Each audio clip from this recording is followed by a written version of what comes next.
வட மாவட்டத்தில் ரொம்ப ஃபேமஸான ஒரு ஃபெஸ்டிவல் திருவிழா அப்படின்னா எருதுகட்டுங்க. எருதுகட்டுக்கு லட்சக்கணக்கான ரசிகர்கள் இருக்காங்க. வேலூர், திருப்பத்தூர், திருவண்ணாமலை, கிருஷ்ணகிரி மற்றும் ஆந்திரா, கர்நாடகா எல்லை பகுதியில் ரொம்பவே கோலாகலமாக கொண்டாடப்படும் இந்த திருவிழா இன்று 17/1/2025 அணைக்கட்டில் நடந்துச்சுங்க. முதல் பரிசு 1 லட்சம்.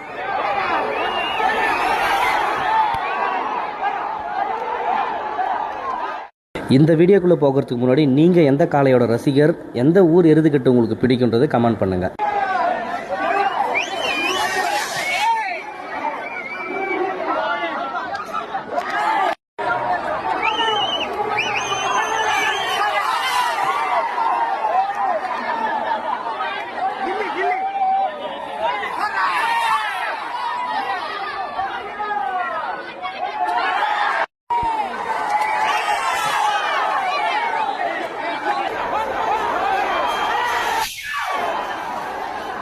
அணைக்கட்டில் முதல் பரிசு போடி ரெட்டியார் குரூப்ஸ் ராணி தான் முதல் பரிசு வெற்றி பெற்றது. 2ஆம் பரிசு வண்டந்தாங்கல் ஒன்மேன் ஆர்மி அப்படின்னு சொல்லிட்டு 20 பரிசுக்கான லிஸ்ட் நான் கொடுத்துருக்கேன் பாருங்க.